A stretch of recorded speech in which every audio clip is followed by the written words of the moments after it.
আপনি কি আইসিডিএস পরীক্ষার জন্য প্রস্তুতি নিচ্ছেন? তাহলে আজকের ভিডিওটি শুধুমাত্র আপনার জন্য। আমি আজকের এই ক্লাসে এমন 20টি প্রশ্ন নিয়ে আপনাদের সঙ্গে আলোচনা করব। আশা রাখি এই 20টি প্রশ্ন আপনারা অবশ্যই পরীক্ষার খাতায় দেখতে পাবেন। আমি চাই আপনারা মনোযোগ দিয়ে পুরো প্রশ্নটি বা পুরো ভিডিওটি দেখেন এবং দরকার পড়লে সেই ভিডিওটি আপনারা সেভ করে রাখেন যাতে পরবর্তীকালে হারিয়ে না যায়। তাহলে চলেন আমরা শুরু করি সেই প্রশ্নগুলি আলোচনা করে নিই। আইসিডিএস পরীক্ষার এটা দ্বিতীয় ক্লাস বা দ্বিতীয় প্র্যাকটিস সেশন। তো আমরা আলোচনা করে নিচ্ছি প্রশ্নগুলো। প্রথম প্রশ্ন আমি যেগুলো থেকে নিয়েছি বাংলা ব্যাকরণ থেকে। তো বাংলা ব্যাকরণের 5টি প্রশ্ন আজকে আলোচনা করে নিচ্ছি। বাংলা ব্যাকরণের জনক কাকে বলা হয়? এটা রয়েছে ন্যাথলিয়ান ব্রাসি হেলহেড। এটা তোমরা শর্টকাটে বলতে পারো ব্রাসি হেলহেড। এটা খুব গুরুত্বপূর্ণ প্রশ্ন। অনেকে এখানে ঈশ্বরচন্দ্র বিদ্যাসাগর লেখা আসতে পারো, কিন্তু এখানে জনকটা হলো ব্রাসি হেলহেড। এবার দ্বিতীয় প্রশ্নটি রয়েছে বাংলা ভাষার প্রথম ব্যাকরণ কোন ভাষায় রচিত হয়েছিল? বাংলা ভাষায় প্রথম ব্যাকরণ রচিত হয়েছিল ইংরেজিতে। তোমরা এখানে এই প্রশ্নটি ভুল করে সংস্কৃত করে আসতে পারো। আমি এটা জানি যে অনেকেই যারা প্রথম এই প্রশ্নটি দেখবে তারা সংস্কৃত করে আসবে। এগুলো কিন্তু প্রশ্ন খুব গুরুত্বপূর্ণ প্রশ্ন। এবং তৃতীয় প্রশ্নটি হলো বাংলা ভাষার ব্যবহৃত যৌগিক স্বরধ্বনির সংখ্যা কয়টি? বাংলা ভাষায় ব্যবহৃত যৌগিক স্বরধ্বনির সংখ্যা 25টি। এটা কিন্তু খুব গুরুত্বপূর্ণ প্রশ্ন, তোমরা মিলিয়ে নেবে যে পরীক্ষা দেখতে পাবে এই টাইপের একটা প্রশ্ন। ব্যাকরণ শব্দটি কোন ভাষা থেকে এসেছে? ব্যাকরণ শব্দটি সংস্কৃত ভাষা থেকে এসেছে। এবার পঞ্চম প্রশ্নটি রয়েছে বাংলা বর্ণমালায় পূর্ণ মাত্রার বর্ণ কয়টি? বাংলা বর্ণমালায় পূর্ণ মাত্রার বর্ণ 32টি।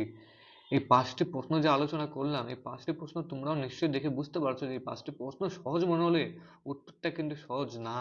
এই প্রশ্নগুলো যদি 5টি প্রশ্ন দেখে রাখো, আমি আশা রাখি যে একটা প্রশ্ন অবশ্যই আসার সম্ভাবনা রয়েছেই 100%। এবার চলো পরবর্তী ধাপে আমরা আলোচনা করে নিচ্ছি। পরবর্তী ধাপের প্রশ্ন রয়েছে বাংলা ভারতের ভূগোল থেকে।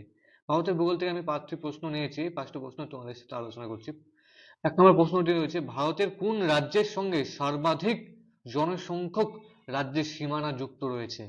ভারতের কোন রাজ্যের সঙ্গে সবচেয়ে বেশি জনসংখ্যা রয়েছে? সেটি হলো উত্তরপ্রদেশ, ইউপি, মানে যোগী আদিত্যনাথের রাজ্য এটা। এবার দ্বিতীয় প্রশ্ন রয়েছে ভারতীয় উপদ্বীপের প্রাচীনতম ভূগঠন কোনটি? ভারতীয় উপদ্বীপের প্রাচীনতম ভূগঠন হলো দাক্ষিণাত্য মালভূমি। এটা খুব সুন্দর প্রশ্ন, স্ট্যান্ডার্ড প্রশ্ন। এটা অনেকবার এসেছে অনেক পরীক্ষায়। এবার তৃতীয় প্রশ্নটি হলো ভারতের কোন নদীকে দক্ষিণ ভারতের গঙ্গা বলা হয়? এটা একদম 100% ইম্পর্টেন্ট প্রশ্ন, মিলিয়ে নেবে তোমরা। যা আসবেই যে কোনো একটা বিগত আগামী যে পরীক্ষাগুলো রয়েছে ওগুলো পরীক্ষা আসবেই, এই প্রশ্নটা আসার সম্ভাবনা 100% রয়েছে। তৃতীয় প্রশ্নটা হলো উত্তরটি হলো গোদাবরী। গোদাবরী নদীকে দক্ষিণ ভারতের গঙ্গা বলা হয়।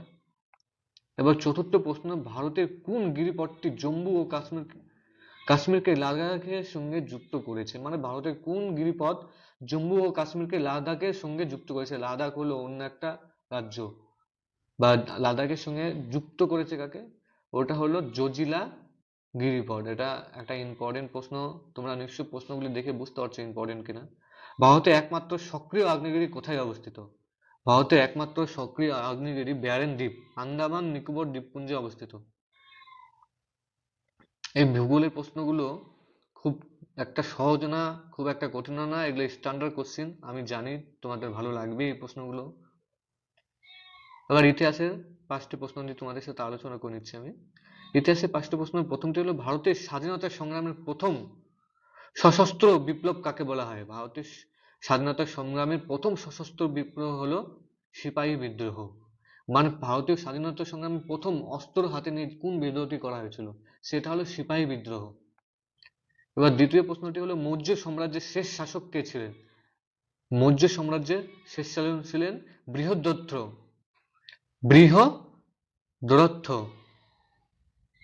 একটু উচ্চারণটা ভুল হতে পারে, কিন্তু এটাই উত্তর। এবার তৃতীয় প্রশ্নটি রয়েছে দিল্লি সালতানাতের প্রতিষ্ঠা কে ছিলেন? মানে দিল্লি যে করেছিলেন, দিল্লিতে শাসন যে করতেন, বা দিল্লি কে প্রতিষ্ঠা করেছিলেন দিল্লি রাজ্যটিকে বা দিল্লি জায়গাটিকে? সেটা হলো কুতুবউদ্দিন আইবক। কুতুবউদ্দিন আইবক। এবার চতুর্থ প্রশ্নটি হলো ভারতের রাষ্ট্রীয় রাজ্য বর্ধনের কবি উপাধি কাকে বলা হয়? মানে ভারতের রাষ্ট্রীয় কবি কাকে বলা হয়? রাষ্ট্রীয় কবির মধ্যে একটা উপাধি পেয়েছিলেন, কে পেয়েছিলেন? বাণভট্ট। ইনি খুব বিখ্যাত একজন ছিলেন, সে সময় এখনো আছেন, ইতিহাসে তার নাম লেখা রয়েছে।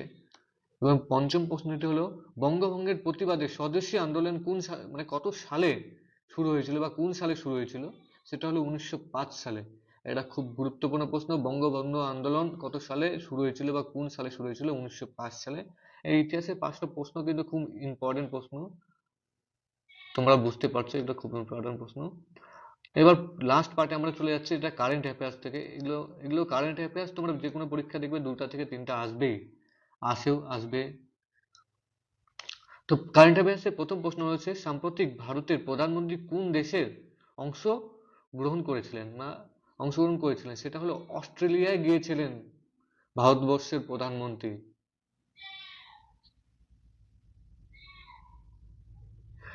সেই সমিতিটার নাম রয়েছে অস্ট্রেলিয়া ইন্ডিয়া অ্যানুয়াল লিডার্স সমিতি।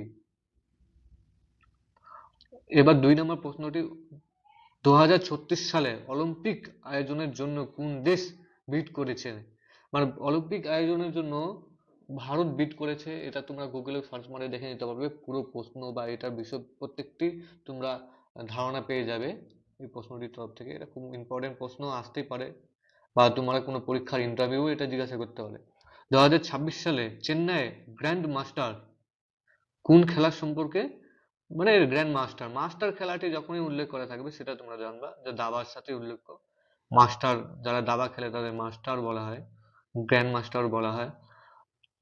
এবার 4 নম্বর প্রশ্ন, 2030 সালে কমনওয়েলথ গেম আয়োজনের জন্য ভারতের কোন শহরের নাম আলোচনা করা হয়েছে। 2030 সালে কমনওয়েলথ গেম আলোচনা করার জন্য বা মানে আয়োজন করার জন্য আহমেদাবাদের নামটি আলোচনা করা হয়েছে। এবার পঞ্চম, সেটা সবচেয়ে গুরুত্বপূর্ণ প্রশ্ন, ভারতের ক্রীড়ামন্ত্রী কে। ভারতের ক্রীড়ামন্ত্রী হলো মনসুখ মান্ডাভিয়া। এটা খুব গুরুত্বপূর্ণ প্রশ্ন, তোমরা দেখে নেবে। এই 5টি কারেন্ট অ্যাফেয়ার্স আমি আলোচনা করলাম। এই পুরো প্রশ্ন যদি পিডিএফ গুলো তোমার লাগে, পিডিএফটা যদি তোমাদের লাগে, তা আমি আমার চ্যানেলের মানে যে ভিডিওটি দেখবে তোমরা, সেই ভিডিওর কমেন্ট বক্স, আজকের এই ক্লাসে যে তোমাদের জন্য এই 20টি প্রশ্ন উত্তর আলোচনা করলাম, কেমন লাগলো অবশ্যই কমেন্ট করে জানাবেন। এবং এরকমই গুরুত্বপূর্ণ ক্লাস বা এরকমই গুরুত্বপূর্ণ আপডেট পেতে হলে আইসিডিএস এর সম্পর্কে আমাদের চ্যানেলটিকে ফলো করবেন এবং কমেন্টে কিন্তু আইসিডিএস লিখে জানাতে ভুলবেন না। ধন্যবাদ।